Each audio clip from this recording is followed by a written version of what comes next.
Everyone, आज हम लोग करेंगे हमारा chapter number 2 some basic concepts of macroeconomics. देखो इस चैप्टर में हम लोग सारी बेसिक चीजें डिस्कस करेंगे, टाइप्स ऑफ गुड्स के बारे में डिस्कस करेंगे, स्टॉक एंड फ्लोज के बारे में पढ़ेंगे, real flows, money flows, circular flow of income, तो सारी बेसिक चीजें डिस्कस करेंगे और ये चैप्टर आपका बेस तैयार करेगा इस पूरी बुक के लिए। तो इस चैप्टर को बहुत अच्छे से समझना शुरू करते हैं। देखो चैप्टर की शुरुआत ही किससे होती है? Classification of goods. सबसे पहले हम लोग अलग अलग टाइप्स के गुड्स के बारे में पढ़ेंगे। तो देखो basically there are two types of goods, एक होते हैं फाइनल गुड्स और दूसरे होते हैं इंटरमीडिएट गुड्स। देखो फाइनल गुड्स कौन से गुड्स है? नाम से ही समझ में आ रहा है, फाइनल गुड्स यानी कि पूरी तरह से बनकर रेडी हैं, इन पर पूरी तरह से प्रोडक्शन हो चुका है और कोई प्रोडक्शन होना नहीं रहता और कोई वैल्यू ऐड होनी नहीं रहती, बस फाइनल यूजर आए और इन गुड्स को खरीद ले। इस तरह के गुड्स को हम लोग क्या बोल देते हैं? Final goods. For example sofa set पूरी तरह से बनकर तैयार है और कोई प्रोडक्शन होना नहीं रहता, बस कस्टमर आए और सोफा सेट को खरीद ले, ये क्या है? फाइनल गुड है। समझ में आया? फाइनल गुड्स कौन से गुड्स हैं? Which have crossed the boundary line of production, जो प्रोडक्शन की बाउंड्री लाइन को क्रॉस कर चुके हैं, इन पर और कोई प्रोडक्शन होना नहीं रहता और कोई वैल्यू ऐड होनी नहीं रहती, बस इनका फाइनल यूजर कस्टमर आए और इन्हें खरीद ले। इस तरह के गुड्स को हम लोग क्या बोल देते हैं? Final goods. समझ में आया?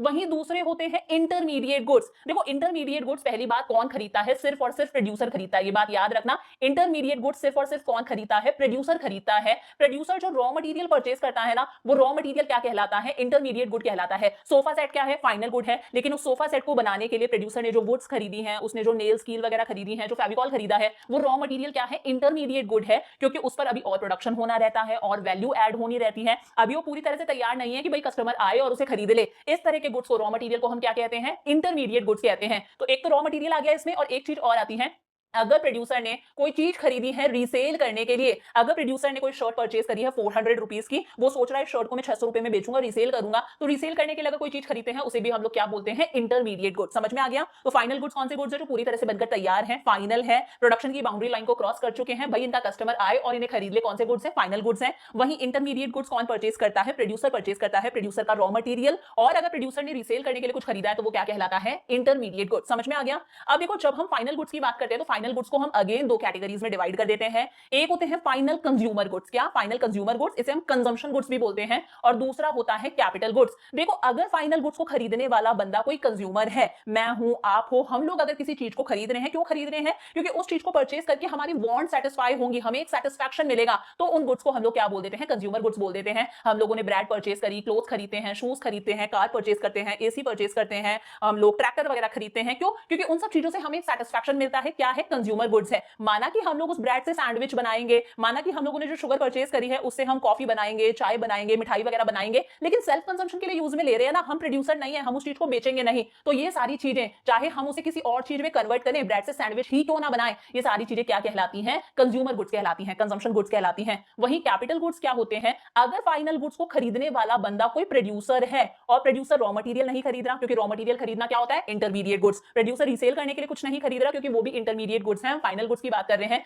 अगर प्रोड्यूसर कोई फिक्स्ड असेट्स खरीदता है, यानी कि वो कोई मशीनरी वगैरह खरीद रहा है, जिन चीजों की हेल्प से वो फर्दर प्रोडक्शन करेगा, सालों साल वो प्रोडक्शन प्रोसेस में उस मशीनरी को, उस फिक्स्ड असेट को यूज करने वाला है, इन फिक्स्ड असेट्स को हम लोग बोलते हैं फाइनल प्रोड्यूसर गुड, यानी कि कैपिटल गुड्स। ये क्या है? मशीन्स वगैरह हैं, ट्रैक्टर्स खरीदे, थ्रेशर्स खरीदे, हार्वेस्टर्स खरीदे, मशीन्स वगैरह खरीदी, ताकि इनकी हेल्प से फर्दर प्रोडक्शन हो। इस तरह के फाइनल गुड्स को हम लोग क्या बोलते हैं? Capital goods. समझ में आ गई? यहां तक बातें क्लियर है? अब देखो कंज्यूमर गुड्स पर जो खर्चा करा जाता है, हम लोग जो कंज्यूमर गुड्स पर खर्चा कर रहे हैं, उस एक्सपेंडिचर को बोला जाता है कंजम्पशन एक्सपेंडिचर। समझ में आया? वही प्रोड्यूसर जो फिक्स्ड असेट्स पर यानी कि कैपिटल गुड्स पर जो खर्चा कर रहा है, उसे हम लोग बोलते हैं इन्वेस्टमेंट एक्सपेंडिचर। तो ऑब्वियस ही बात है, अगर हम कंजम्पशन एक्सपेंडिचर और इन्वेस्टमेंट एक्सपेंडिचर दोनों को प्लस कर देंगे तो हमें पता चल जाएगा फाइनल गुड्स पर टोटल कितना एक्सपेंडिचर करा गया है, खर्चा करा गया है। समझ में आ गई यहां तक बातें? और जब भी हम नेशनल इनकम निकालते हैं तो नेशनल इनकम में हम लोग हमेशा सिर्फ फाइनल गुड्स की वैल्यू को ही लेते हैं, इंटरमीडिएट गुड्स की वैल्यू को नहीं लेते, क्योंकि अगर एक सोफा सेट 35,000 रुपीज में बिक रहा है, ये क्या है? फाइनल गुड है, तो इस फाइनल गुड की वैल्यू में ऑलरेडी वुड्स की वैल्यू आ गई, फेविकॉल की वैल्यू आ गई, उस पे जो पॉलिश वगैरह लग रही है, सारी कॉस्ट इसमें इंक्लूडेड है,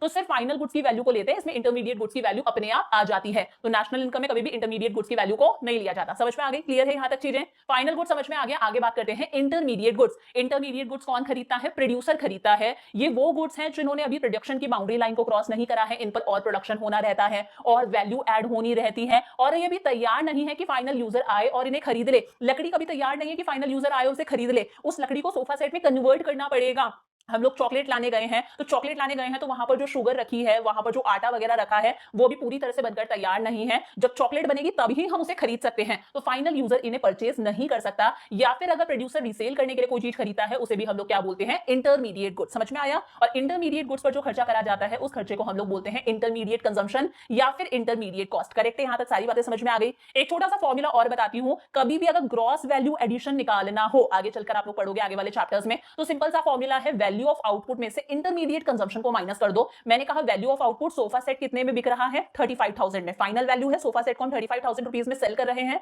उसमें से इंटरमीडिएट कंजम्पशन माइनस कर दो कि वुड्स वगैरह, फेविकॉल वगैरह, पॉलिश वगैरह, जितना भी रॉ मटेरियल वो कितने का आया। माना कि रॉ मटेरियल आया 20,000 रुपीज का, तो अब जो हमारे पास में 15,000 आ रहा है, ये 15,000 क्या है, ग्रॉस वैल्यू एडिशन। क्या होता है? Gross value addition. और मैंने बता दिया इंटरमीडिएट गुड्स को हम कभी भी नेशनल इनकम के अंदर इंक्लूड नहीं करते, सिर्फ फाइनल गुड्स को ही करते हैं, क्योंकि फाइनल गुड्स की वैल्यू के अंदर अपने आप इंटरमीडिएट गुड्स की वैल्यू इंक्लूडेड है। अगर हम दोनों चीजों को ऐड कर देंगे तो हम एक ही चीज को दो बार काउंट करेंगे, इसकी वजह से एक एरर क्रिएट हो जाता है, जिसे हम बोलते हैं डबल काउंटिंग। समझ में आ गई यहां तक सारी बातें? आगे बढ़ते हैं। देखो एक टॉपिक आता है, द सेम गुड में भी फाइनल और इंटरमीडिएट। बहुत ध्यान से समझना, एक जो गुड है वो किसी के लिए फाइनल गुड भी हो सकता है, चाहे वो फाइनल कंज्यूमर गुड हो, चाहे फाइनल प्रोड्यूसर गुड हो, कैपिटल गुड हो, और वो सेम गुड इंटरमीडिएट गुड भी हो सकता है। हो सकता है क्या? बिल्कुल हो सकता है। ये उस गुड के एंड यूज पर डिपेंड करता है कि उस गुड को खरीद कौन रहा है, यूज कौन कर रहा है। देखो अगर हम लोग शुगर परचेज करते हैं, चाहे हम उससे चाय बनाए, कॉफी बनाए, कुछ भी बनाए, हम लोग जो शुगर परचेज कर रहे हैं वो शुगर क्या है, फाइनल कंज्यूमर गुड है। समझ में आया? वही शुगर अगर फैक्ट्री में यूज करी जाए चॉकलेट बनाने के लिए, तो वो शुगर क्या है, रॉ मटेरियल है, तो वो शुगर क्या बन जाएगी, इंटरमीडिएट गुड बन जाएगी। समझ में आया? फॉर एग्जांपल मैं कहती हूं, मान लो एक फार्मर ने ट्रैक्टर खरीदा है ताकि वो उस ट्रैक्टर की हेल्प से फर्दर प्रोडक्शन कर सके, तो वो ट्रैक्टर क्या है, फार्मर का फिक्स्ड असेट है, यानी कि फाइनल प्रोड्यूसर गुड है। समझ में आया? फाइनल प्रोड्यूसर गुड है। वहीं अगर कोई ट्रैक्टर खरीदता है, कोई दुकानदार, कोई प्रोड्यूसर ट्रैक्टर खरीदता है रीसेल करने के लिए, पैसा कमाने के लिए, तो रीसेल करने के लिए अगर आप कोई चीज खरीद रहे हो तो वो चीज क्या होती है, इंटरमीडिएट गुड। समझ में आ गया? तो सेम गुड, फाइनल गुड और इंटरमीडिएट गुड दोनों हो सकता है, डिपेंड करता है उसे परचेज करने वाला बंदा कौन है। तो देखो कंक्लूजन हम लोगों ने क्या निकाला, अगर प्रोड्यूसर रॉ मटेरियल खरीदता है तो रॉ मटेरियल किसमें आता है, इंटरमीडिएट गुड्स के अंदर। प्रोड्यूसर अगर रीसेल करने के लिए कुछ खरीदता है, जैसे ट्रैक्टर खरीदा, वो भी किसमें आएगा, इंटरमीडिएट गुड्स के अंदर।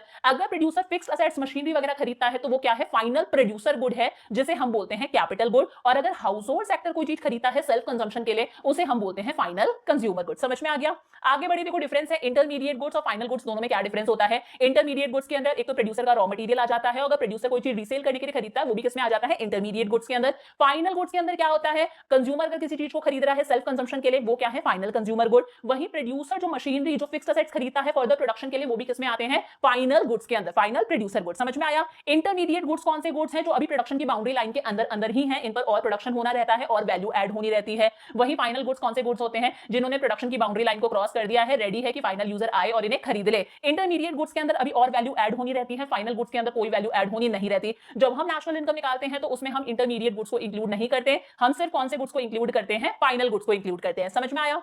आगे बढ़ते हैं। अब देखो बात करते हैं कंज्यूमर गुड्स की, जो हम लोगों ने देखा था ना, फाइनल कंज्यूमर गुड, जिसे हम कंजम्पशन गुड्स भी बोलते हैं, जो हम लोग खरीदते हैं ताकि हमारी वांट सेटिस्फाई हो सके। तो ये जो कंज्यूमर गुड्स होते हैं, इन्हें अगेन हम 4 कैटेगरीज में डिवाइड करते हैं। एक होते हैं ड्यूरेबल गुड्स, एक है सेमी ड्यूरेबल गुड्स, एक है नॉन ड्यूरेबल गुड्स, और लास्ट होते हैं सर्विसेज यानी कि नॉन मटेरियल गुड्स। देखो नाम से समझ में आ रहा है, ड्यूरेबल गुड्स यानी कि वो गुड्स जो सालों साल चलते हैं। फॉर एग्जांपल कॉस्टली फर्नीचर हो गया, गाड़ी हो गई, वॉशिंग मशीन हो गया, एसी वगैरह हो गए, जो सालों साल चलते हैं और इनकी वैल्यू भी बहुत हाई होती है, इस तरह के गुड्स को हम बोलते हैं ड्यूरेबल गुड्स। समझ में आया? एक होते हैं semi durable goods. Semi durable goods वो गुड्स होते हैं जो 1 साल या फिर 1 साल से थोड़ा सा ज्यादा चलते हैं, स्पेशली कपड़े वगैरह या फिर कोई क्रॉकरी हो गई, कोई बर्तन वगैरह हो गए, कोई छोटा मोटा फर्नीचर हो गया, जो 1 साल या 1 साल से थोड़ा सा ज्यादा चलेगा और इनकी वैल्यू कंपैरेटिवली थोड़ी सी कम होती है। इस तरह के गुड्स को हम बोलते हैं सेमी ड्यूरेबल गुड्स। फिर आते हैं नॉन ड्यूरेबल गुड्स, इसे हम सिंगल यूज कंजम्पशन गुड्स भी बोलते हैं। ऐसे गुड्स जिन्हें हमने एक बार यूज करा, एक बार यूज करते ही खत्म हो गए। ब्रेड आपने खा ली, जितनी आपने खा ली उतनी तो खत्म हो गई, पेट्रोल आपने जितना कंज्यूम कर लिया उतना खत्म हो गया, दूध आपने जितना पी लिया, टूथपेस्ट आपने जितना यूज कर लिया उतना तो खत्म हो गया ना। बार बार एक जो सेम आप यूज कर चुके हो उसे बार बार यूज नहीं कर सकते, एक बार यूज करते ही ये सारी चीजें खत्म हो जाती है। इस तरह के गुड्स को बोलते हैं नॉन ड्यूरेबल या फिर semi single use consumption goods. और लास्ट होती हैं सर्विसेज। सर्विसेज का दूसरा नाम है नॉन मटेरियल गुड्स। आप मेरी सर्विसेज ले रहे हो, डॉक्टर, लॉयर, सीए वगैरह की सर्विसेज लेते हो, तो सर्विसेज को आप सिर्फ महसूस कर सकते हो, इन्हें आप टच नहीं कर सकते। इसी को हम क्या बोलते हैं, नॉन मटेरियल गुड्स। समझ में आ गया? क्लियर है यहां तक? आगे आता है, एक होता है कैपिटल गुड्स, हम लोगों ने देखा था। फाइनल गुड्स के अंदर एक तो थे फाइनल कंज्यूमर गुड्स और दूसरे कौन से थे, कैपिटल गुड्स। कैपिटल गुड्स कौन से हैं, प्रोड्यूसर जो फिक्स्ड असेट्स खरीदता है, जो मशीनरी वगैरह खरीदता है, जिनकी वैल्यू भी बहुत ज्यादा होती है और इन्हें वो प्रोडक्शन प्रोसेस के अंदर रिपीटेडली बार बार यूज करता है फर्दर प्रोडक्शन के लिए। इन गुड्स को हम बोलते हैं कैपिटल गुड्स और इन पर हमेशा डेप्रिसिएशन लगता है, यानी कि इन मशीनरी वगैरह की वैल्यू जो है वो टाइम के साथ डेप्रिशिएट होती है, वैल्यू गिरती जाती है। एग्जांपल क्या हो गया, प्लांट एंड मशीनरी। समझ में आ गया? आगे बात करते हैं, all capital goods are producer goods but all producer goods are not capital goods. Why? देखो एक क्वेश्चन है, सारे के सारे कैपिटल गुड्स तो प्रोड्यूसर गुड्स हैं, लेकिन सारे के सारे प्रोड्यूसर गुड्स कैपिटल गुड्स नहीं होते। देखो प्रोड्यूसर गुड्स मतलब प्रोड्यूसर जिन भी चीजों को खरीदता है वो सारी चीजें क्या कहलाती हैं? प्रोड्यूसर गुड्स कहलाती हैं। जैसे प्रोड्यूसर तो रॉ मटेरियल भी परचेज करता है, सोफा सेट बनाने के लिए वो जो वुड्स और जो नेल्स जो फेविकॉल परचेज कर रहा है वो रॉ मटेरियल खरीद रहा है, वो भी क्या है? प्रोड्यूसर का गुड है। प्रोड्यूसर तो मशीनरी वगैरह भी खरीदता है, फिक्स्ड एसेट्स वगैरह भी खरीदता है। ये जो मशीनरी है इसे हम लोग क्या बोलते हैं? कैपिटल गुड्स बोलते हैं। तो सारे के सारे कैपिटल गुड्स तो प्रोड्यूसर गुड्स के अंदर आते हैं। प्रोड्यूसर गुड्स का स्कोप बहुत बड़ा है, उसमें तो सारी चीजें आ गई, रॉ मटेरियल भी आ गया, मशीनरी वगैरह भी आ गई, तो सारे कैपिटल गुड्स प्रोड्यूसर गुड्स के अंदर आते हैं। लेकिन सारे के सारे प्रोड्यूसर गुड्स कैपिटल गुड्स नहीं है। कैपिटल गुड्स के अंदर सिर्फ क्या आती हैं? फिक्स्ड एसेट्स आते हैं, मशीनरी वगैरह आती हैं। It does not include raw material, इसमें रॉ मटेरियल नहीं आता, तो हम बोल सकते हैं सारे प्रोड्यूसर गुड्स कैपिटल गुड्स नहीं होते। करेक्ट है। आगे बढ़ जाएं, all machines are not capital goods. Again बहुत काम की बात है, सारी की सारी जो मशीन्स होती हैं वो कैपिटल गुड्स नहीं होती। कैपिटल गुड्स कौन से गुड्स होते हैं? जो प्रोड्यूसर यूज करता है ताकि वो इनकी हेल्प से फर्दर प्रोडक्शन कर सके। फॉर एग्जांपल एक सिलाई मशीन की बात करते हैं, अगर सिलाई मशीन घर में मम्मी यूज कर रही है सिलाई करने के लिए, तो वो सिलाई मशीन सिर्फ मशीन है, वो कैपिटल गुड नहीं है, वो मम्मी का फाइनल कंज्यूमर गुड है। समझ में आया? जो सिलाई मशीन मम्मी यूज करी है वो क्या है? फाइनल कंज्यूमर गुड है। लेकिन अगर वही सिलाई मशीन बुटीक में यूज करी जाती है फर्दर ड्रेसेस बनाने के लिए, फर्दर प्रोडक्शन करने के लिए, तो वो सिलाई मशीन बुटीक का क्या है? कैपिटल गुड है, फाइनल प्रोड्यूसर गुड है। समझ में आया? फॉर एग्जांपल अगर एक कार हम लोग खरीदते हैं हमारी वांट्स को सेटिस्फाई करने के लिए, वो क्या है? फाइनल कंज्यूमर गुड है। लेकिन अगर एक टूरिस्ट कंपनी अपने टूरिस्ट को घुमाने के लिए कोई गाड़ी खरीदती है तो वो गाड़ी उनके लिए क्या है? फाइनल प्रोड्यूसर गुड है, यानी कि कैपिटल गुड है। समझ में आ गया? आगे बात करते हैं difference between consumption goods and capital goods. Consumption goods कौन से गुड्स हैं? जो हम लोग खरीद रहे हैं हमारी वांट्स को सेटिस्फाई करने के लिए। कैपिटल गुड्स यानी कि मशीनरी वगैरह जो प्रोड्यूसर खरीदता है ताकि वो इनकी हेल्प से फर्दर प्रोडक्शन कर सके। तो ये वो गुड्स हैं जिनसे हमारी वांट्स सेटिस्फाई हो रही हैं, ये वो गुड्स हैं जिनकी हेल्प से फर्दर प्रोडक्शन होता है। Most consumption goods have limited life time. ज्यादातर जो कंजम्पशन गुड्स होते हैं उनका लाइफ टाइम लिमिटेड होता है। कपड़े वगैरह या फिर खाने पीने की चीजें, इनका लाइफ टाइम बहुत कम होता है। लेकिन जो कैपिटल गुड्स हैं यानी कि प्रोड्यूसर की जो मशीनरी वगैरह है, ये चीजें सालों साल चलती हैं, 10-10, 20-20 साल चलती है, इनकी लाइफ ज्यादा होती है। These goods are consumed by the household. ये सारी चीजें हम लोग खरीदते हैं, इसीलिए इन्हें बोला जाता है डायरेक्ट डिमांड। वहीं ये सारी चीजें कौन खरीदता है? प्रोड्यूसर खरीदता है ताकि वो इन चीजों से फर्दर प्रोडक्शन कर सके, तो इन्हें बोला जाता है डिराइव्ड डिमांड। कंजम्पशन गुड्स पे जो खर्चा करते हैं उसे हम बोलते हैं कंजम्पशन एक्सपेंडिचर, पीछे देखा था। कैपिटल गुड्स पे जो प्रोड्यूसर खर्चा करता है उसे हम बोलते हैं इन्वेस्टमेंट एक्सपेंडिचर। अगर कंट्री के अंदर ज्यादा से ज्यादा कंजम्पशन गुड्स बनेंगे तो हम लोग इन चीजों को कंज्यूम करेंगे, हमारा क्वालिटी ऑफ लाइफ इंप्रूव होगा। वहीं अगर कंट्री के अंदर ज्यादा से ज्यादा कैपिटल गुड्स मशीन्स वगैरह बनेंगी तो मशीनों की हेल्प से प्रोडक्शन इंक्रीज होगा, हमारी कंट्री का जीडीपी इंक्रीज होगा। समझ में आ गया? आगे बात आती है कंपोनेंट्स ऑफ कंजम्पशन एक्सपेंडिचर, यानी कि जो पीछे हम लोगों ने देखा था कंज्यूमर गुड्स पर जो खर्चा करते हैं उसे हम क्या कहते हैं? Consumption expenditure. कंजम्पशन एक्सपेंडिचर के कंपोनेंट्स की बात करते हैं, तो देखो गुड्स पर खर्चा जो है वो हाउस होल्ड सेक्टर भी करता है। हम लोग बहुत सारे गुड्स खरीदते हैं, चाय, चीनी, सब्जी वगैरह, बहुत सारी चीजें, क्योंकि इनसे हमारी वांट सेटिस्फाई होती है। गवर्नमेंट भी बहुत सारी चीजें खरीदती है, गवर्नमेंट भी फूड ग्रेन्स वगैरह खरीदती है ताकि वो गरीबों को सप्लाई कर सके। तो सरकार भी बहुत सारी चीजें खरीदती है, डिफेंस फोर्सेस के लिए खरीदती है या फिर सोसाइटी के वेलफेयर के लिए खरीदती है, बहुत सारे फूड ग्रेन्स खरीद के गरीब लोगों को सप्लाई करती है। वहीं जो नॉन प्रॉफिट इंस्टीट्यूशंस जैसे एनजीओ वगैरह हैं, मंदिर वगैरह हैं, मस्जिद वगैरह हैं, ये भी बहुत सारी चीजें खरीदते हैं ताकि इन सारी चीजों को वो चैरिटी के लिए यूज में ले सके। तो अगर हम तीनों को प्लस कर देंगे, हाउस होल्ड सेक्टर जो कंजम्पशन एक्सपेंडिचर कर रहा है, सरकार जो कंजम्पशन एक्सपेंडिचर कर रही है, प्लस ये नॉन प्रॉफिट प्राइवेट इंस्टीट्यूशंस, मंदिर वगैरह जो खर्चा कर रहे हैं, इन तीनों को प्लस कर देंगे तो हमें मिल जाएगा कंट्री में टोटल कितना कंजम्पशन एक्सपेंडिचर हो रहा है। उसके बाद में आता है कंपोनेंट्स ऑफ इन्वेस्टमेंट। इन्वेस्टमेंट क्या है? प्रोड्यूसर जो मशीनरी वगैरह खरीद रहा है वो क्या है? एक तरह से इन्वेस्टमेंट है। इन्वेस्टमेंट का मतलब है increase in the stock of capital. मैंने कहा मान लो साल के शुरुआत के अंदर प्रोड्यूसर ने बिजनेस के अंदर 10 लाख रुपए लगा रखे थे। कितने रुपए लगा रखे थे? 10 लाख रुपए लगा रखे थे। 10 लाख की बिजनेस के अंदर मशीनरी वगैरह थी, 10 लाख का बिजनेस के अंदर स्टॉक पड़ा था, माल वगैरह था, और साल के एंड में मान लो टोटल खर्चा हो गया, टोटल इन्वेस्टमेंट हो गई 12 लाख रुपीस की। साल के एंड में मान लो मशीन वगैरह में इतना पैसा लगा रखा है, तो इस साल कितनी इन्वेस्टमेंट हुई? 2 लाख की इन्वेस्टमेंट हुई ना, यही इन्वेस्टमेंट है। इसी को हम लोग क्या बोलते हैं? Capital formation. तो देखो इन्वेस्टमेंट दो तरह की होती है, एक होती है फिक्स्ड इन्वेस्टमेंट और दूसरी होती है इन्वेंटरी इन्वेस्टमेंट। प्रोड्यूसर जो फिक्स्ड असेट्स में पैसा लगाता है, जो मशीनरी वगैरह खरीदता है, उसे हम लोग क्या बोलते हैं? Fixed investment. इसी का दूसरा नाम है फिक्स्ड कैपिटल फॉर्मेशन। याद रखना क्या नाम है? Fixed capital formation. जरूरी क्यों है? क्योंकि अगर मशीनें खरीदी जाएंगी तो प्रोडक्शन कैपेसिटी इंक्रीज होगी, ज्यादा से ज्यादा प्रोडक्शन होगा, ज्यादा से ज्यादा अगर आउटपुट जनरेट होगा तो कंट्री का जीडीपी इंक्रीज होगा। और अगर बहुत सारी मशीन्स खरीद रखी है तो कभी भी अगर एडिशनल डिमांड आती है तो प्रोड्यूसर उस एडिशनल डिमांड को फुलफिल कर सकता है। तो एक तो हो गया फिक्स्ड इन्वेस्टमेंट, दूसरा होता है इन्वेंटरी इन्वेस्टमेंट। प्रोड्यूसर के पास में जो रॉ मटेरियल का स्टॉक रखा हुआ है, जो सेमी फिनिश्ड गुड्स का स्टॉक रखा हुआ है, या फिर जो फिनिश्ड गुड्स का स्टॉक रखा हुआ है, रॉ मटेरियल वुड्स वगैरह हो गई। फिनिश्ड गुड्स क्या है कि उस वुड से सोफा सेट वगैरह बन गया। सेमी फिनिश्ड गुड्स क्या है कि अभी वुड का स्ट्रक्चर बना रखा है, सोफा सेट का स्ट्रक्चर बना रखा है, अभी उस पे पॉलिश होनी है, गद्दी वगैरह लगनी है। तो इन तीनों चीजों के स्टॉक को बोला जाता है इन्वेंटरी इन्वेस्टमेंट। समझ में आ गया? रॉ मटेरियल क्यों जरूरी है? रॉ मटेरियल जरूरी है ताकि हमेशा प्रोड्यूसर के पास में इनपुट्स रहे, रॉ मटेरियल रहे। अगर उसके पास में हमेशा रॉ मटेरियल रहेगा तो प्रोड्यूसर को डेली बेसिस पर रॉ मटेरियल परचेज करने की जरूरत नहीं है। कभी भी मार्केट की अनसर्टेनिटीज को उसे फेस नहीं करना पड़ेगा। मान लो बारिश वगैरह आ रही है, रॉ मटेरियल लेकर आना पॉसिबल नहीं है, ऐसी सिचुएशन नहीं होगी। अगर उसके पास में इनफ रॉ मटेरियल का स्टॉक है, वो आराम से प्रोडक्शन कर सकता है। और फिनिश्ड गुड्स का स्टॉक होना क्यों जरूरी है? ताकि जैसे ही एडिशनल डिमांड आए, प्रोड्यूसर अपनी एडिशनल डिमांड को फुलफिल कर सके, उसके गोडाउन के अंदर सफिशिएंट फिनिश्ड गुड्स रखे हुए हैं। समझ में आ गया? एक छोटी सी बात है, डिजायर्ड इन्वेंटरी स्टॉक और अनडिजायर्ड इन्वेंटरी स्टॉक क्या होता है? देखो, डिजायर्ड इन्वेंटरी स्टॉक, प्रोड्यूसर ने इन्वेंटरी रख रखी है, स्टॉक रख रखा है रॉ मटेरियल का, फिनिश्ड गुड्स का, सेमी फिनिश्ड गुड्स का, अपनी डिमांड के हिसाब से उसने स्टॉक रख रखा है कि यार इतनी डिमांड आएगी, डिमांड के अकॉर्डिंग उसने स्टॉक रख रखा है, that is desired inventory stock. लेकिन उसने सोचा था, मान लो डिमांड आएगी 50,000 रुपए की, 50,000 तक की, है ना, डिमांड 50,000 तक की आएगी, उसने इतना स्टॉक रख रखा है। मान लो डिमांड सिर्फ 20,000 तक की ही आई, तो जो एक्स्ट्रा 30,000 बच गया उसके पास में स्टॉक फिनिश्ड गुड्स का, उसे हम बोलते हैं अनडिजायर्ड इन्वेंटरी स्टॉक। समझ में आया? आगे बात करते हैं ग्रॉस इन्वेस्टमेंट, नेट इन्वेस्टमेंट और डेप्रिसिएशन। देखो, ग्रॉस इन्वेस्टमेंट क्या होता है, बहुत ध्यान से समझना। यानी कि एक साल के अंदर अंदर जितना भी कैपिटल गुड्स का प्रोडक्शन हुआ है, कैपिटल गुड्स मतलब मशीनों वगैरह का जो प्रोडक्शन हुआ है, उसे हम लोग क्या बोलते हैं? Gross investment. अब देखो, इसके अंदर दो चीजें आती हैं।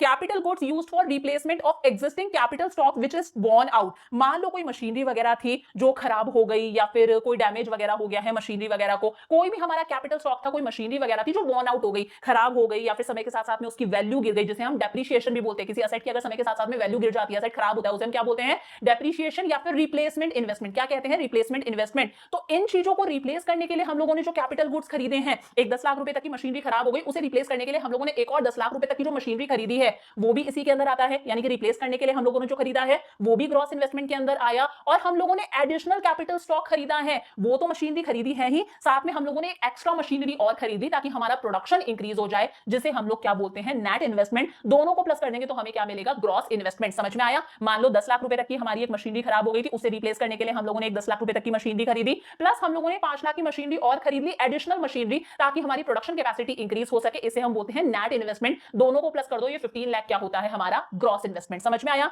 रिप्लेस करने के लिए जो मशीनरी खरीदते हैं उसी को हम डेप्रिसिएशन भी बोलते हैं। तो ग्रॉस इन्वेस्टमेंट कैसे निकलता है? इसमें एक तो ये नेट इन्वेस्टमेंट आ गया जो हम लोगों ने एडिशनल मशीनरी खरीदी, प्लस इसमें ये डेप्रिसिएशन आ गया, यानी कि जो हमने पुरानी मशीनरी को रिप्लेस करने के लिए खरीदा है। समझ में आया? और कभी भी अगर हमें नेट इन्वेस्टमेंट निकालना होता है तो हम कैसे निकालते हैं? ग्रॉस में से डेप्रिसिएशन को माइनस कर दो। अगर नेट इन्वेस्टमेंट निकालना है तो कैसे करोगे? ग्रॉस में से डेप्रिसिएशन को माइनस कर दोगे। समझ में आया? नेट इन्वेस्टमेंट क्यों जरूरी है? एडिशनल मशीनरी खरीदना क्यों जरूरी है? अगर हम एडिशनल मशीनरी खरीदेंगे तो क्या होगा? इन्वेस्टमेंट होगा, हमारा स्टॉक ऑफ कैपिटल इंक्रीज होगा। स्टॉक ऑफ कैपिटल इंक्रीज होगा तो हमारी लेबर के पास में ज्यादा से ज्यादा मशीनरी अवेलेबल होगी, लेबर की एफिशिएंसी इंक्रीज होगी, लेबर की प्रोडक्टिविटी इंक्रीज होगी, मशीनें ज्यादा होंगी, मशीनें ज्यादा है, प्रोडक्शन ज्यादा हो सकता है, तो उन मशीनों पर काम करने के लिए हमें और लेबर को भी हायर करना पड़ेगा, प्रोडक्शन कैपेसिटी इंक्रीज होगी, कंट्री का जीडीपी इंक्रीज होगा। समझ में आया? आगे देखो, ग्रॉस इन्वेस्टमेंट और नेट इन्वेस्टमेंट में दोनों में क्या डिफरेंस है? नेट इन्वेस्टमेंट के अंदर हम लोग जो नया असेट खरीदते हैं ना, जो नई मशीनरी खरीदते हैं, सिर्फ उसी को लेते हैं। ग्रॉस इन्वेस्टमेंट में हम दोनों को लेते हैं। हम लोगों ने जो हमारी पुरानी मशीनरी, एग्जिस्टिंग मशीनरी को रिप्लेस करने के लिए जो नई मशीनरी खरीदी है वो भी लेंगे, प्लस एडिशनल मशीनरी जो हम लोगों ने खरीदी है, जो न्यू असेट खरीदा है, एक्स्ट्रा असेट, उसे भी लेंगे। दोनों चीजों को लेंगे। इसके अंदर हम लोगों ने डेप्रिसिएशन को इंक्लूड करा है, यानी कि पुरानी वाली मशीनरी को रिप्लेस करने के लिए हम लोगों ने जो नई मशीनरी खरीदी है वो भी इसमें इंक्लूडेड है। इसके अंदर हम लोग डेप्रिसिएशन को इंक्लूड नहीं करते, सिर्फ एडिशनल मशीनरी को लेते हैं। It shows net addition to existing capital stock. इसमें हमें पता चल रहा है हम लोगों ने कितना नेट एडिशन करा, कितनी एक्स्ट्रा मशीनरी और खरीदी है। इससे हमें नेट एडिशन का पता नहीं चलता, इसमें रिप्लेसमेंट वाली मशीनरी भी आ जाती है। It need not necessary lead to increase in production capacity. इसकी वजह से जरूरी नहीं है हमारी प्रोडक्शन कैपेसिटी इंक्रीज हो। हम लोगों की 10 लाख रुपए तक की मशीनरी खराब हो गई थी, उसे रिप्लेस करने के लिए हम लोगों ने एक नई 10 लाख रुपए तक की मशीनरी खरीद ली, तो इसकी वजह से थोड़ी ना हमारी प्रोडक्शन कैपेसिटी इंक्रीज हो जाएगी। प्रोडक्शन कैपेसिटी तो हमारी तब इंक्रीज होगी जब हम नेट इन्वेस्टमेंट करेंगे, यानी कि एडिशनल मशीनरी खरीदेंगे। कि 10 लाख रुपए तक की मशीनरी तो है ही, साथ में हम लोगों ने 5 लाख रुपीस तक की मशीनरी और खरीदी, 15 लाख रुपए तक की मशीनरी हमारे पास में है, तब हमारा प्रोडक्शन कैपेसिटी इंक्रीज होगी। समझ में आया? फिर बात करते हैं डेप्रिसिएशन क्या होता है। आप सबको पता है, जब भी फिक्स्ड असेट की वैल्यू गिरती जाती है टाइम के साथ साथ में, नॉर्मल वियर एंड टियर की वजह से, क्योंकि हम उस फिक्स्ड असेट को बार बार यूज कर रहे हैं, कई बार एक्सीडेंटल डैमेजेस भी हो जाते हैं, मशीनरी गिर वगैरह गई, या फिर एक्सपेक्टेड ऑब्सोलिसेंस भी होता है कि टेक्नोलॉजी पुरानी हो गई तो हमें नई टेक्नोलॉजी का टीवी लेना पड़ेगा, लैपी वगैरह लेना पड़ेगा। तो जो समय के साथ साथ में किसी फिक्स्ड असेट, किसी मशीनरी की वैल्यू गिरती है, उसे हम क्या बोलते हैं? डेप्रिसिएशन। इसका दूसरा नाम है कंजम्पशन ऑफ फिक्स्ड कैपिटल। क्या बोलते हैं? Consumption of fixed capital. और इसके लिए हम एक गुल्लक भी बनाते हैं, जिस गुल्लक का नाम होता है डेप्रिसिएशन रिजर्व फंड। देखो क्या होता है डेप्रिसिएशन रिजर्व फंड, क्यों बनाया जाता है? हमें पता है 10-15 साल बाद में हमारी मशीनरी पर डेप्रिसिएशन लगता जाएगा, उसकी वैल्यू गिरती जाएगी, हमें उसे एक नई मशीनरी से रिप्लेस करना पड़ेगा, ऐसा ही होता है। तो उसके लिए हम एक गुल्लक बनाते हैं, जिस गुल्लक में हम हर साल थोड़ा थोड़ा अमाउंट डालते जाते हैं। जब हमारी पूरी मशीनरी खराब हो जाएगी तो उस गुल्लक को फोड़ेंगे, उसमें से पैसा निकालेंगे और एक नई मशीनरी खरीद लेंगे, उसे रिप्लेस कर देंगे। तो इस गुल्लक को, इस रिजर्व फंड को बोला जाता है डेप्रिसिएशन रिजर्व फंड। क्यों जरूरी है? ताकि कल को जब हम हमारी मशीनरी को रिप्लेस करेंगे तो हमारे पास में सफिशिएंट फंड्स अवेलेबल हो। अगर हम ये गुल्लक नहीं बनाएंगे तो कहीं ना कहीं हमारी इन्वेस्टमेंट कम रहेगी। इन्वेस्टमेंट कम होगा तो ऑब्वियसली बात है कंट्री के अंदर लेवल ऑफ आउटपुट कम होगा, मशीनें कम है तो प्रोडक्शन कम होगा और इकोनॉमी हमारी चले जाएगी इकोनॉमिक स्लो डाउन के अंदर। हमें एक स्लो डाउन, एक गरीबी फेस करनी पड़ेगी। समझ में आ गया? आगे बात करते हैं एक्सपेक्टेड ऑब्सोलेसेंस और अनएक्सपेक्टेड ऑब्सोलेसेंस। देखो जब किसी फिक्स्ड एसेट की वैल्यू गिरती है क्योंकि टेक्नोलॉजी में कोई चेंज आ गया, टेक्नोलॉजी पुरानी हो गई तो लैपटॉप पुराना हो गया, टीवी वगैरह पुराना हो गया, या फिर कस्टमर्स की डिमांड बदल गई, कस्टमर्स नई टाइप की चीज चाहते हैं, तो उसे हम बोलते हैं एक्सपेक्टेड ऑब्सोलेसेंस। पीछे भी देखा था डेप्रिसिएशन होता है, इसकी वजह से एसेट की वैल्यू गिरती है। एक होता है अनएक्सपेक्टेड ऑब्सोलेसेंस, अगर कोई नेचुरल कैलामिटी आ गई, मान लो अर्थक्वेक आ गए, फ्लड्स वगैरह आ गए, हमारी मशीनरी खराब हो गई, उसे हम बोलते हैं अनएक्सपेक्टेड ऑब्सोलेसेंस। समझ में आया? इसे हम डेप्रिसिएशन के अंदर इंक्लूड करते हैं, पीछे हम लोगों ने देखा था, लेकिन ये डेप्रिसिएशन का पार्ट नहीं है, इसे हम बोलते हैं कैपिटल लॉस। इसे मेंटेन करने के लिए हम एक गुल्लक बनाते हैं जिसका नाम होता है डेप्रिसिएशन रिजर्व फंड, लेकिन इसके लिए हम कोई गुल्लक मेंटेन नहीं करते, इसके लिए हम हमारे एसेट का क्या करा के रखते हैं? इंश्योरेंस करा के रखते हैं। एक डिफरेंस और है consumption of fix capital. Consumption of fix capital किसे बोलते हैं? डेप्रिसिएशन का दूसरा नाम है कंजम्पशन ऑफ फिक्स कैपिटल, और एक होता है कैपिटल लॉस। पीछे भी हम लोगों ने देखा था। डेप्रिसिएशन का मतलब क्या है? जब भी किसी फिक्स एसेट की वैल्यू गिरती है नॉर्मल वियर एंड टियर की वजह से, या फिर कोई एक्सीडेंटल डैमेज हो गया, या फिर टेक्नोलॉजी पुरानी हो गई, वो क्या है? डेप्रिसिएशन है। लेकिन अगर किसी फिक्स एसेट की वैल्यू गिर जाती है किसी नेचुरल कैलामिटी की वजह से, अर्थक्वेक, फ्लड्स वगैरह की वजह से, उसे हम क्या बोलते हैं? कैपिटल लॉस बोलते हैं। It occurs while they are being continuously used in the process of production. Depreciation सिर्फ तभी लगता है जब हम हमारे एसेट को कंटीन्यूअसली यूज कर रहे हैं, तभी वो एसेट घिसेगा, तभी कोई ना कोई एक्सीडेंट होगा, तभी उसकी वैल्यू गिरेगी। लेकिन यहां पर अगर हमारा एसेट एज इट इज रखा हुआ भी है, अचानक से अर्थक्वेक आ गया, तब भी हमारा एसेट डिस्ट्रॉय हो सकता है, उसकी वैल्यू गिर सकती है। इसे हम मैनेज कर सकते हैं डेप्रिसिएशन रिजर्व फंड से। इसे हम इस फंड से रिजर्व मैनेज नहीं कर सकते, इसके लिए हमें क्या करवाना पड़ता है? हमारे फिक्स्ड एसेट का इंश्योरेंस। समझ में आ गया? डिफरेंस आए तो एग्जाम में लिख कर आ सकते हो। आगे बात आती है स्टॉक्स क्या होते हैं, फ्लोस क्या होते हैं। देखो अगर आप किसी भी चीज को मेजर कर सकते हो eight a point of time तो उसे हम बोलते हैं स्टॉक। मैं मेजर कर सकती हूं कि eight a point of time मेरे बैंक अकाउंट में कितना पैसा है, मेरे पास में कितनी धन है, कितनी जायदाद है, उसे हम लोग क्या बोलते हैं? स्टॉक बोलते हैं। हम लोग मेजर कर सकते हैं कि eight a point of time हमारी कंट्री की पॉपुलेशन कितनी है, ये क्या है? स्टॉक है। Eight a point of time अगर आप किसी चीज को मेजर कर सकते हो तो वो स्टॉक है। लेकिन अगर आप किसी चीज को at a point of time measure नहीं कर सकते, over a period of time measure करते हो, उसे हम फ्लो बोलते हैं। जैसे मेरी मंथली इनकम कितनी है तो मैं बोलूंगी 50,000 पर मंथ, मैंने आगे पर मंथ वाली चीज लगा दी। मेरा एनुअल पैकेज कितना है, मैंने बोला 20 लाख पर ईयर, पर चीज लग रही है। तो अगर हम किसी चीज को over a period of time measure करते हैं, यानी कि पर वर्ड लग जाता है, उसे हम बोलते हैं फ्लो कॉन्सेप्ट। समझ में आया? इंटरेस्ट ऑन कैपिटल साल भर के लिए निकलता है। कैपिटल फॉर्मेशन कितना हुआ, तो ये भी हम देखते हैं कि एक साल के अंदर कितना कैपिटल फॉर्मेशन हुआ, एक साल के अंदर कितनी इन्वेस्टमेंट हुई, मेरी इनकम कितनी है पर मंथ, पर वीक या फिर पर ईयर, क्या है? फ्लो कॉन्सेप्ट है। समझ में आया? डिफरेंस क्या है? स्टॉक को हम मेजर करते हैं eight a point of time, flow को हम मेजर करते हैं over a period of time, पर चीज लग जाती है। स्टॉक जो होता है वो फ्लो पर अपना इंपैक्ट डालता है। अगर हमारे पास में कैपिटल का स्टॉक ज्यादा है, मशीनों का स्टॉक ज्यादा है, तो ऑब्वियसली बात है ज्यादा से ज्यादा गुड्स और सर्विसेज का फ्लो होगा, हम ज्यादा से ज्यादा गुड्स और सर्विसेज बना सकते हैं। फ्लो भी स्टॉक पर इंपैक्ट डालता है। अगर हमारी इनकम ज्यादा होगी, पर मंथ इनकम हमारी ज्यादा होगी, तो ऑब्वियसली बात है हमारा वेल्थ का जो स्टॉक है वो इंक्रीज होगा, हमारी धन जायदाद पूंजी इंक्रीज होगी। स्टॉक टाइम डायमेंशनल नहीं है, यहाँ पर का यूज नहीं होता। फ्लो टाइम डायमेंशनल है, हम हर चीज को per hour, per month, per year के हिसाब से बताते हैं। बात टब में जो पानी है दैट इज स्टॉक, लेकिन जो नल से पानी फ्लो हो रहा है वो क्या है? फ्लो कॉन्सेप्ट है। समझ में आ गया? फिर बात आती है, देखो किसी भी इकोनॉमी में चार तरह के सेक्टर्स होते हैं। एक होता है हाउस होल्ड सेक्टर, एक होता है प्रोड्यूसर सेक्टर, एक होता है गवर्नमेंट सेक्टर, एक होता है external sector. House hold sector मतलब आप, मैं, हम सब लोग जो क्या करते हैं? गुड्स और सर्विसेज का कंजम्पशन करते हैं ताकि हमारी वांट सेटिस्फाई हो सके। प्रोड्यूसर क्या करता है? गुड्स और सर्विसेज को प्रोड्यूस करता है। एक चीज याद रखना, प्रोड्यूसर को प्रोडक्शन करने के लिए चार फैक्टर्स ऑफ प्रोडक्शन की रिक्वायरमेंट होती है। लैंड, एक होता है लेबर, एक होता है कैपिटल और दूसरा होता है एंटरप्रेन्योरशिप। प्रोड्यूसर के पास में ये फैक्टर्स ऑफ प्रोडक्शन कहां से आते हैं? हाउस होल्ड सेक्टर से आते हैं। तो हम बोलते हैं हाउस होल्ड सेक्टर कौन होता है? Owners of factors of production होते हैं। हम लोगों के यहाँ से ही कुछ लोग हैं जो एज अ लेबर प्रोड्यूसर के पास में काम कर रहे हैं। हम लोग ही हमारा लैंड उन्हें रेंट पर देते हैं। हम लोग ही प्रोड्यूसर के पास में बिजनेस में कैपिटल लगाते हैं, अपनी एंटरप्रेन्योरियल स्किल्स देते हैं। तो प्रोड्यूसर प्रोडक्शन करता है, उसे फैक्टर्स ऑफ प्रोडक्शन की रिक्वायरमेंट होती है। फैक्टर्स ऑफ प्रोडक्शन उसे कहां से मिलते हैं? हाउस होल्ड सेक्टर से। We are the owners of factors of production. Government क्या है? गवर्नमेंट एक वेलफेयर एजेंसी का काम करती है, हमें अलग अलग तरह की सर्विसेज देती है। एक्सटर्नल सेक्टर यानी कि रेस्ट ऑफ द वर्ल्ड, जिन्हें हम बहुत सारी चीजें एक्सपोर्ट करते हैं और जिनसे हम बहुत सारी चीजें इंपोर्ट करते हैं। अब देखो जो इकोनॉमी के ये चारों सेक्टर्स हैं, ये चारों सेक्टर्स एक दूसरे पर डिपेंडेंट होते हैं। इसी को हम बोलते हैं inter sectoral dependence. House hold sector producer sector पर डिपेंडेंट है, किस चीज के लिए? गुड्स और सर्विसेज के लिए। प्रोड्यूसर सेक्टर भी हाउस होल्ड सेक्टर पर डिपेंडेंट है। प्रोड्यूसर सेक्टर को फैक्टर्स ऑफ प्रोडक्शन कहां से मिलते हैं? हाउस होल्ड सेक्टर से। सरकार हम लोगों पर डिपेंडेंट है हाउस होल्ड सेक्टर और प्रोड्यूसर सेक्टर पर, क्योंकि हम सरकार को क्या देते हैं? टैक्स देते हैं। और हम लोग प्रोड्यूसर्स भी और हाउस होल्ड सेक्टर भी सरकार पर डिपेंडेंट है अलग अलग तरह की एडमिनिस्ट्रेटिव सर्विसेज के लिए। कंट्री में लॉ ऑर्डर और डिफेंस मेंटेन करने के लिए हम लोग किस पर डिपेंडेंट है? गवर्नमेंट पर डिपेंडेंट है। और इसी इंटरसेक्टोरल डिपेंडेंस की वजह से जन्म होता है इंटरसेक्टोरल फ्लोस का। किसका जन्म होता है? Intersectoral flows. इंपॉर्टेंट बात है, एक होता है रियल फ्लोस, एक होता है मनी फ्लोस। देखो जब भी कंट्री के अंदर गुड्स और सर्विसेज का फ्लो होता है, गुड्स और सर्विसेज का फ्लो होता है, उसे हम बोलते हैं रियल फ्लोस। क्या बोलते हैं? Real flows. वहीं जब कंट्री के अंदर पैसे का फ्लो होता है उसे हम लोग बोल देते हैं मनी फ्लोस। याद रहेगा, गुड्स और सर्विसेज के फ्लो को हम बोलते हैं रियल फ्लो और पैसे के फ्लो को हम लोग क्या बोल देते हैं? Money flow. अब ध्यान से समझना, यहां पर ये क्या है हमारे पास में? हाउस होल्ड सेक्टर है। ये क्या है हमारे पास में? हाउस होल्ड सेक्टर है, आप में हम सब लोग। और ये क्या है हमारे पास में? प्रोड्यूसर सेक्टर है, यानी कि फर्म वगैरह है। प्रोड्यूसर सेक्टर प्रोडक्शन करता है, गुड्स और सर्विसेज बनाता है और बना के किसको बेचता है? हाउस होल्ड सेक्टर को बेचता है। तो गुड्स और सर्विसेज का फ्लो हो रहा है, इसे हम लोग क्या बोलेंगे? रियल फ्लो बोलेंगे। और बदले में हाउस होल्ड सेक्टर क्या करता है? पेमेंट करता है, पैसे का फ्लो हो रहा है, इसे हम लोग क्या बोल देंगे? मनी फ्लो बोल देंगे। समझ में आ गया? सेम ऐसे ही प्रोड्यूसर सेक्टर को प्रोडक्शन करने के लिए क्या चाहिए? चार फैक्टर सर्विसेज चाहिए, लैंड, लेबर, कैपिटल, एंटरप्रेन्योरशिप की। ये फैक्टर सर्विसेज उसे कहां से मिलती हैं? हाउस होल्ड सेक्टर से मिलती हैं। तो ये हो गया रियल फ्लोस। और बदले में प्रोड्यूसर सेक्टर भी तो पेमेंट करता है, लेबर को सैलरी वेजेस देता है, लैंड के बदले रेंट देता है, जिन्होंने कैपिटल लगाई है उन्हें इंटरेस्ट देता है, एंटरप्रेन्योर को उसके हिस्से का प्रॉफिट देता है। तो ये पैसे का फ्लो है, इसे हम लोग बोल देते हैं मनी फ्लोस। वही लिखा है।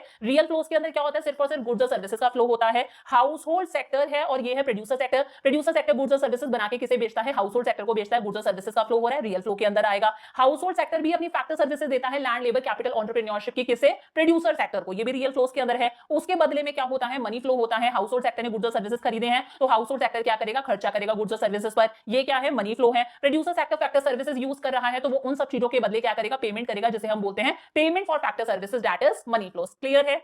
आगे वही दे रखा है, इसे एक बार देख लेना कि हाउस होल्ड सेक्टर क्या ले रहा है? गुड्स और सर्विसेज ले रहा है, बदले में पेमेंट कर रहा है। प्रोड्यूसर सेक्टर यानी कि फर्म्स क्या ले रही है? फैक्टर सर्विसेज ले रही हैं, उसके बदले में वो क्या कर रही हैं? पेमेंट कर रही हैं। लास्ट टॉपिक आता है, लास्ट नहीं है, छोटा सा डिफरेंस है। सबसे पहले रियल फ्लोज और मनी फ्लोज दोनों में क्या डिफरेंस है? देखो, रियल फ्लोज में किसका फ्लो हो रहा है? गुड्स और सर्विसेज का फ्लो हो रहा है। मनी फ्लोज में किसका फ्लो हो रहा है? मनी फ्लोज में फ्लो हो रहा है सिर्फ और सिर्फ पैसे का। रियल फ्लोज के अंदर क्या है? फिजिकल आउटपुट या फिर सर्विसेज का फ्लो हो रहा है, और यहां पर सिर्फ क्या हो रहे हैं? मॉनेटरी ट्रांजैक्शंस हो रहे हैं। रियल फ्लोज की वजह से कहीं ना कहीं कंट्री के अंदर ज्यादा से ज्यादा लेवल ऑफ आउटपुट इंक्रीज होता है, प्रोडक्शन ज्यादा से ज्यादा होता है, क्योंकि गुड्स और सर्विसेज का फ्लो है। लेकिन मनी फ्लो की वजह से जरूरी नहीं है हमेशा कंट्री के अंदर लेवल ऑफ आउटपुट इंक्रीज हो। यहां पर लेवल ऑफ आउटपुट इंक्रीज क्यों हो रहा है? क्योंकि house hold sector producer sector को क्या दे रहा है? फैक्टर सर्विसेज दे रहा है। फैक्टर सर्विसेज किसके अंदर आती है? रियल फ्लोज के अंदर आती है। जब तक फैक्टर सर्विसेज नहीं होंगी तब तक कोई भी आउटपुट जनरेट नहीं हो सकता। लैंड, लेबर, कैपिटल, एंटरप्रेन्योरशिप जरूरी है ना। समझ में आया? तो इसकी वजह से लेवल ऑफ आउटपुट इंक्रीज होता है, इसकी वजह से जरूरी नहीं है हमारा लेवल ऑफ आउटपुट इंक्रीज हो। समझ में आया? फिर आता है लास्ट टॉपिक हमारा, सर्कुलर फ्लो ऑफ इनकम। देखो, सर्कुलर फ्लो ऑफ इनकम क्या है? एक अनएंडिंग फ्लो है, यानी कि तीन तरह की एक्टिविटीज हैं जो हमेशा होती ही रहती हैं। जैसे सबसे पहले क्या होता है? गुड्स और सर्विसेज का प्रोडक्शन होता है। प्रोड्यूसर ने गुड्स और सर्विसेज का प्रोडक्शन करा, किसकी हेल्प से? चार फैक्टर्स ऑफ प्रोडक्शन की हेल्प से, लैंड, लेबर, कैपिटल, एंटरप्रेन्योरशिप। फिर उसके पास में क्या होती है? इनकम जनरेट होती है, प्रोडक्शन करा तो अब वो इस इनकम को क्या करेगा? डिस्ट्रीब्यूट करेगा। कैसे डिस्ट्रीब्यूट करेगा? लैंड को दे देगा रेंट, लेबर को क्या दे देता है? सैलरी और वेजेस दे देता है। जिन लोगों ने बिजनेस में कैपिटल लगाई थी उन्हें कैपिटल के बदले इंटरेस्ट मिल जाता है, और एंटरप्रेन्योर को मिल जाता है अपने हिस्से का प्रॉफिट। सबके पास में पैसा आ गया, सबके पास में पैसा आया है तो लोग अपनी इनकम को क्या करेंगे? खर्च करेंगे। एक्सपेंडिचर होगा यानी कि डिस्पोजिशन होगा। अगेन लोग पैसा खर्च करेंगे, यानी कि लोग गुड्स और सर्विसेज की डिमांड कर रहे हैं। अगेन प्रोडक्शन होगा, अगेन इनकम जनरेट होगी, अगेन इनकम खर्च होगी। तो ये एक अनएंडिंग फ्लो है जिसमें तीन चीजें हो रही है, प्रोडक्शन, फिर इनकम जनरेशन, और लास्ट में क्या हो रहा है? एक्सपेंडिचर। इस तरह से इकोनॉमी में हमेशा चलता ही रहता है। इसे हम लोग बोल देते हैं सर्कुलर फ्लो ऑफ इनकम। समझ में आया? सबसे पहले क्या हुआ? प्रोडक्शन हुआ, यानी कि वैल्यू एडिशन हुआ। प्रोडक्शन कैसे होता है? चार फैक्टर्स ऑफ प्रोडक्शन की हेल्प से होता है। ये फैक्टर्स ऑफ प्रोडक्शन प्रोड्यूसर को कहां से मिलते हैं? हाउस होल्ड सेक्टर से मिलते हैं। उसके बाद में इनकम जनरेट हुई, ये इनकम किसके पास में जाएगी? हाउस होल्ड सेक्टर के पास में जाएगी। लैंड को मिलेगा रेंट, लेबर को मिलेगी सैलरी और वेजेस, कैपिटल को मिलेगा इंटरेस्ट, और एंटरप्रेन्योर को मिल जाएगा उसके हिस्से का प्रॉफिट। इनकम जनरेट हो गई। अब लोग क्या करते हैं? अपनी इनकम को खर्च करते हैं अलग अलग गुड्स और सर्विसेज पर, यानी कि डिस्पोजिशन। तो production is equal to income generation is equal to expenditure. इसी को हम बोलते हैं ट्रिपल आइडेंटिटी। समझ में आ गया? ये छोटा सा है circular flow model in two sector economy. हम ये मान के चलते हैं कि हमारे देश में दो ही सेक्टर्स हैं, एक है हाउस होल्ड सेक्टर, आप में हम सब लोग, और एक है प्रोड्यूसर सेक्टर। हम ये मान के चलते हैं कि गवर्नमेंट सेक्टर भी एग्जिस्ट नहीं करता पढ़ने के लिए हमारे क्लास 12 के कोर्स के अकॉर्डिंग, और रेस्ट ऑफ द वर्ल्ड यानी कि फॉरेन सेक्टर भी एग्जिस्ट नहीं करता। तो यहां पर क्या होता है? हाउस होल्ड सेक्टर को गुड्स और सर्विसेज कहां से मिलते हैं? प्रोड्यूसर सेक्टर से। रियल फ्लोज है, बदले में हाउस होल्ड सेक्टर पेमेंट करता है, यानी कि ये क्या है? मनी फ्लोज है। प्रोड्यूसर सेक्टर को गुड्स और सर्विसेज बनाने के लिए क्या चाहिए? फैक्टर सर्विसेज चाहिए, लैंड, लेबर, कैपिटल, एंटरप्रेन्योरशिप की। कहां से आती है? हाउस होल्ड सेक्टर से। और बदले में वो क्या करता है? पेमेंट करता है, जिसे हम बोलते हैं फैक्टर पेमेंट। समझ में आ गया? लास्ट है बस अजम्पशंस क्या है? हम लोग ये मान के चलते हैं कि हम इकोनॉमी में दो ही सेक्टर्स एग्जिस्ट करते हैं, हाउस होल्ड और प्रोड्यूसर सेक्टर। हम ये मान के चलते हैं हाउस होल्ड सेक्टर अपनी एंटायर इनकम को खर्च कर देता है, कंट्री में किसी भी तरह की कोई सेविंग्स नहीं है, क्लोज्ड इकोनॉमी है, यानी कि ना हम एक्सपोर्ट कर रहे हैं ना हम इंपोर्ट कर रहे हैं, कोई एक्सटर्नल सेक्टर एग्जिस्ट नहीं करता, कोई गवर्नमेंट सेक्टर एग्जिस्ट नहीं करता। और सिग्निफिकेंस क्या है इसकी? ये जो हम लोगों ने पढ़ा है ना, circular flow model in two sector economy, इसकी क्या इंपॉर्टेंस है? इससे हमें नेशनल इनकम का पता चलता है, ये जो फैक्टर इनकम होती है ना, जो हम लोगों ने यहाँ पर देखा था, factor payment, land, labour, capital, entrepreneurship को जितना भी पे करा जा रहा है, उन चारों चीजों को हम प्लस कर देते हैं तो हमें क्या मिलती है? फैक्टर पेमेंट मिलती है। इसी को हम लोग क्या बोलते हैं? नेशनल इनकम बोलते हैं। तो नेशनल इनकम का पता चल जाता है और इसी से हमें पता चलता है इंटर सेक्टोरल इंटरडिपेंडेंस का भी, कि कैसे इकोनॉमी का एक सेक्टर दूसरे सेक्टर पर डिपेंडेंट है। समझ में आ गया? इसी के साथ में हम लोगों ने चैप्टर नंबर 2 भी कंप्लीट कर लिया। थोड़ा सा लेंदी चैप्टर था तो हो सकता है टाइम थोड़ा सा ज्यादा लगा हो, तो यहाँ तक का अच्छे से पढ़ लेना। फिर कैसा लगा मुझे कमेंट्स के अंदर बताना, अपने सारे फ्रेंड्स के साथ में शेयर करना।